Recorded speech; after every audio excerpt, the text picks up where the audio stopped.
the overland industry is growing, and as I said, now it's scaling. Yeah. The fun is not on the tarmac anymore. The way we understand and experience driving is about to completely change.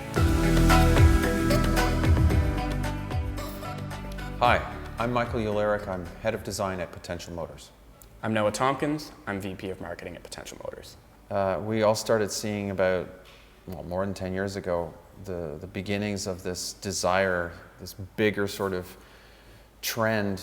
People want to break out of their sort of very sedentary lives and maybe get away from the digital lifestyle that we all enjoy, but can be a little bit overwhelming, and get out and have a more sort of visceral experience outdoors.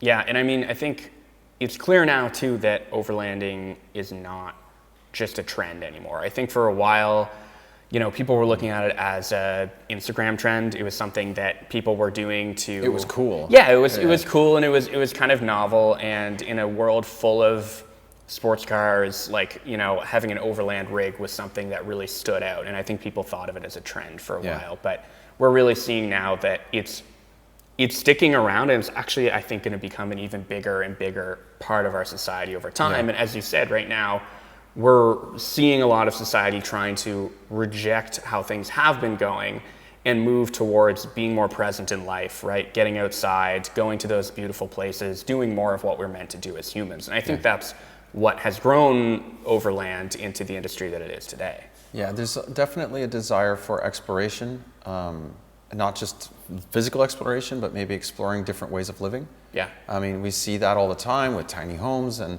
other ways of living in cities, but I think this is another way of living where you get to be that nomad, where you can, go to the place you want to be until you don't want to be there anymore, and then take your home with you. Yeah, and we've seen that come out of COVID a lot. I mean, obviously that propelled things forward. There was a big jump because of that, of people trying to get outside where they can do whatever they want and, get away from other people, frankly. But we're seeing now that we're coming out of that the worst aspect, that this is sticking around. It's not going away. This isn't something that people are just selling their rigs and moving away from. It's continuing to grow. More and more people are getting into it. Yeah, and I think it's important to say too that, there are many different versions of this. People have been exploring and trying alternative lifestyles since as long as there have been people. But I think what we're talking about is this confluence of things where you have this new variety of vehicle categories that didn't previously exist, or at least not in the mainstream way. Yeah. People lived in vans in the 1970s, but van life has turned into this thing where people are outfitting like a Sprinter and making it into like a second home. Yeah. Then you have people who are going out on their side-by-side and, bringing extra equipment to go do their backcountry fishing or camping or whatnot, or hunting. You have guys, lifting trucks and Jeeps and putting rooftop tents on and trying to find places where there are no other people. Yeah. And sort of everything in between. And I think that's what's really exciting, is there are sort of segments within the segment now. Depending on what people want to do. Oh yeah, absolutely. I mean, there's so much variety in terms of what people are actually doing, right? And some people get really rigid about what overland means, and people get really uptight about exactly what the definition is and what that means. But overall, I think most people are on the same page that really we're all just trying to get out there. We're all trying to enjoy ourselves. We're all trying to see nature, be a part of it. We're trying to feel some adventure. And, when it comes down to it, whether you're on an ATV, whether you're in a Jeep, a truck, whatever, at the end of the day, we're all trying to get out there, find new places. We're trying to experience life the best that we can. And it's all semantics. Yeah, well, and I think the adventure is the key word. Yeah. You define your own adventure. Yeah. And I mean, here we've kind of defined our own as well. Definitely. And that's kind of interesting, because if you think about where, UTVs are really an offshoot of the side-by-side, and really originally the John Deere Gator, which is like a Parks and Rec, utility vehicle, slow, very unfun designs. It's a golf cart, right? It's a golf cart for taking care of the lawn and a golf course and stuff like that. And I guess at some point people realize someone put a bigger motor in it and bigger wheels and said, this is kind of fun. Yeah, It's like a little mini, mud truck. Yeah. And, fast forward 20 years and it's like a multi-billion-dollar industry. Yeah. But it's really sort of gone from its utility route into this, into a sport. Yeah. Where it's really about the fun. Yeah. And maybe less about sort of what you can do with the vehicle. Yeah, well, I mean, and what's funny is when people think about UTVs, often, they're built for the driving, not necessarily for the, taking things there as much, right? Right. Like that's why we see people in the overland space primarily working with Jeeps, trucks, SUVs. But in the UTV, there's no room on a UTV for a rooftop tent. No, and I see people doing it, and you can make it looks it work, uncomfortable, but it looks a bit uncomfortable. It's definitely not ideal in terms of the architecture of them today. But what is interesting is when I talk to other people who drive UTVs, over the last couple of years, I've spoken to a lot of them. Unanimously, if you ask people, why do you drive a UTV? The answer is the places I can go. Every single time, that's what everyone says. That's their favorite part. And that's something that, we see a bit of a divide sometimes between the UTV crowd, the overland crowd, and it's kind of a shame because... By overland, you also mean like Jeeps, trucks, sprinters, all of the stuff that we see as traditional overland, whereas... at the end of the day, that's what you're trying to do, is you're trying to get more places. And the UTV folks are actually doing the same thing. They're just doing it with different vehicles that actually are inherently better at getting to more places, right? And that's the beauty of it. And everyone who's driving UTVs understands that. That's what's amazing, is where you can go with them. And it's really time, I think, that we start to bring that together, because at the end of the day, we're all just trying to get somewhere. Yeah, and I think that's a nice... point to introduce kind of where the industry has come. Come to. Like, we have manufacturers, we have original equipment manufacturers, that are making really nice, high quality side-by-sides and UTVs of various descriptions. Big global OEMs like Honda and Suzuki and Yamaha and Polaris. And then adjacent to that is this whole constellation of small companies that basically make every kind of accessory known to man to turn your UTV into whatever you need it to be, like a desert racing rig, or a farm accessory that can do 50 different tasks, or some version of it is for exploration. And then and we see the same thing now with the overland industry. And when I say overland industry, kind of separating that from UTVs right now. So the industry of, folks who are taking their Jeeps, trucks, sprinters, expedition, whatever, out. And we see this industry, this overland industry, is a real industry now. And it's made up of, it's still early, but we're seeing it really grow. And it's still made up of really a lot of different kind of smaller companies at this point who are doing incredible craft work. But the vehicles themselves aren't built out of the factory for overland. That's the thing. They're conversions. And on the truck, pickup truck, van side, you get these, beautifully made, engineered cars and trucks, like a Sprinter or like a Tacoma or a Wrangler. And out of the box, they work really well. But to make it into an overland or an adventure vehicle, you are then having to take it to another company who then have some retrofit kit or kits or components. They were not, they're designed as best they can to interface with that vehicle, and some of them do a really good job. Absolutely. We've seen a lot of that. Really good. But then it's still not the same as, if Jeep said, well, all right, here is our overland vehicle, and it comes with all the things that you're looking for, and it was designed from a blank sheet of paper to do that. Rather than be a road car first, a road vehicle first, that has this secondary function and then a tertiary function, which is what the overland part of it is. Yeah, exactly. And there's a lot of people, a beautiful part about the overland industry and the community right now is definitely the conversions, the building, it's the DIY, and people love to do that. There will always be people who love to do that. But as the overland industry is growing, and as I said, now it's scaling. It's a real industry now. We're at the point where it's time to make some more turnkey solutions, right? For sure.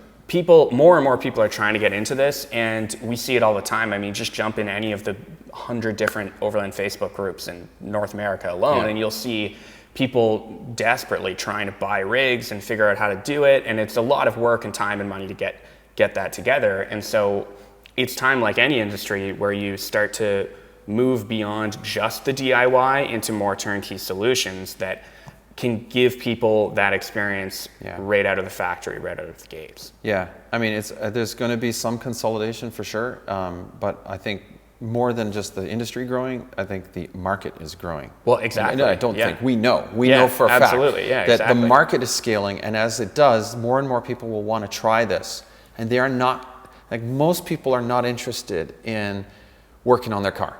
Yeah. Most people are not interested in working on their house. So what they do is they hire a professional. Yeah. And that's fine. And that's where we're at now with this industry, is you go and you hire that third party. Yeah. But the really, once we get to the really large volume of potential customers throughout the world who are saying, I would like to try overlanding. I would like to try and take my family or my partner and go on a 3-4 day or 1 week adventure out on, way off the beaten path. But I just don't know anything about how to install a kitchen, or I'm not really mechanical. Yeah. And I kind of just don't want to do that sort of contracting work where I bought a vehicle and I get somebody to fit it out, and are they using the right parts or if that suit my needs. They're going to want that simple, here's a vehicle, it does this job, and go with it. And traditionally we've only seen that on the on-road camping side, like the Volkswagen camper van. Comes from the VW dealership, it's ready to camp, and it's been designed at the OEM level as a fully integrated solution. But that's a road vehicle.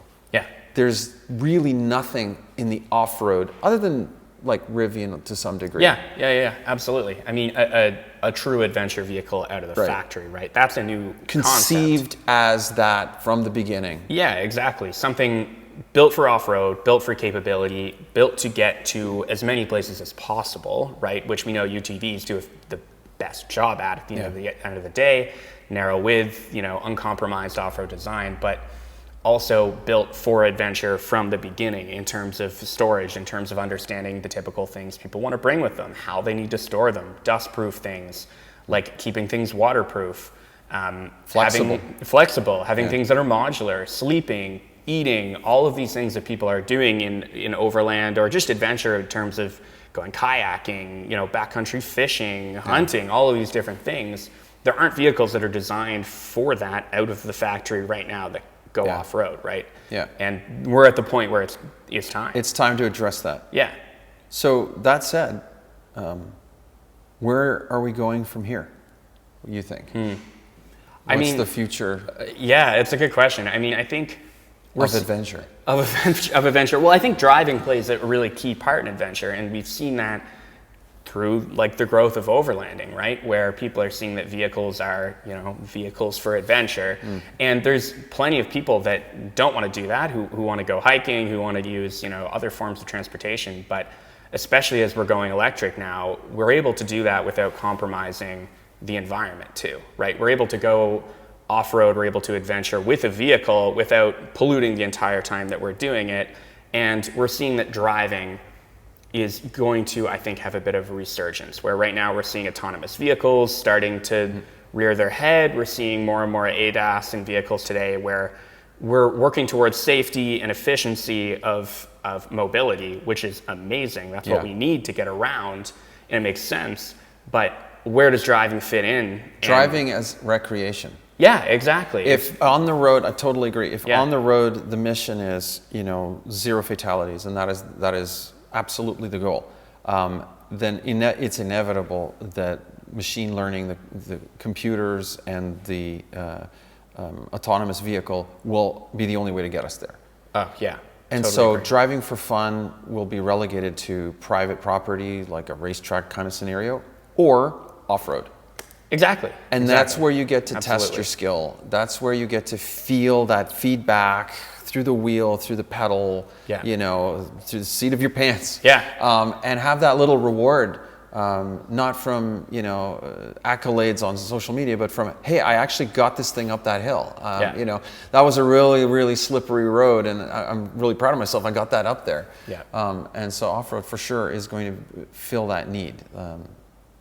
Yeah, I mean, I think of the phrase, it's more fun to drive a slow car fast than a fast car slow. And I think off-road compared to on-road is the ultimate comparison of that, right? Like, driving off-road is like the ultimate driving experience. It's fun, it's changing all the time, you're in nature, it's beautiful, yes. Especially with electric vehicles, you really feel like you fit in there, it's quiet as well, right? And driving on road, it's just, roads are gonna get more and more congested, we all see it, and less fun. And less fun. Exactly. No matter how fun that car is, the road is not fun. Right. And that's funny because like my whole past life intensely in the motorcycle industry, like I was a road bike person. I liked sport bikes. I liked fast touring rigs, that kind of thing. And I discovered off-road motorcycling very late in life. Right. And it's exactly that thing. It's so visceral, so immediately rewarding. Yeah. Going at often walking pace.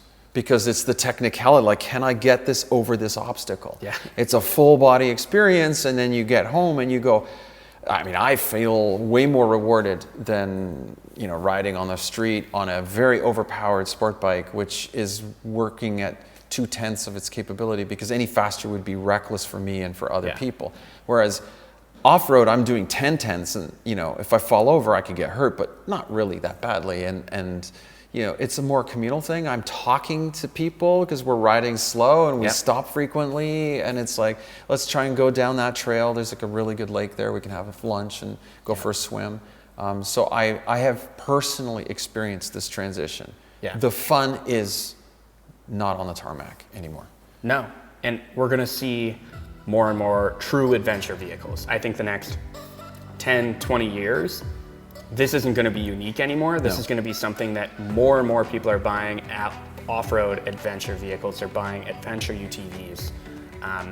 It's going to be a part of our society in a way that it isn't right now, because the way we understand and experience driving is about to completely change. Yeah, it's definitely going to be fun. Yeah.